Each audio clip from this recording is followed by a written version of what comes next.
In order to catalyze compliance with standards and volumes required in diverse export products for the European Union market, a Kampala-based international laboratory says it's completing a major upgrade worth billions of shillings. While we have done this investment is, of course, for Chemiphar to always be the leading laboratory in the country, but also in the region.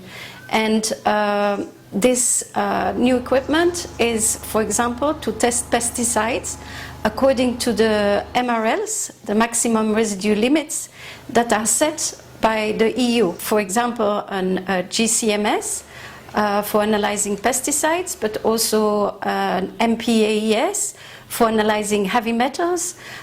These are all requirements when we test the fish for export to the EU. This development comes at a time when an increase in demand for horticulture and fresh fish products into the international market is being tied to stiffer compliance levels around standards. Laboratory like Chemiphar came in very handy during that time. It was the only accredited laboratory, and it was the one which was actually recognized by the European Union at that time to be able to test the fish going out there. So we worked around the clock together with the ministry to ensure that we continue to export fish. According to the Uganda Export Promotion Board, the European Union market in particular accounts for 20% of the country's international export lines.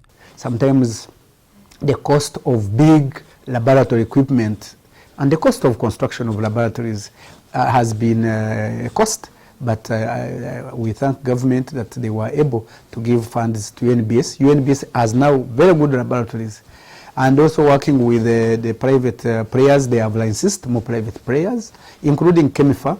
And you know, Chemiphar is the EU-approved private laboratory that can do some of the testing. This is very, very important, and we think this will take us far.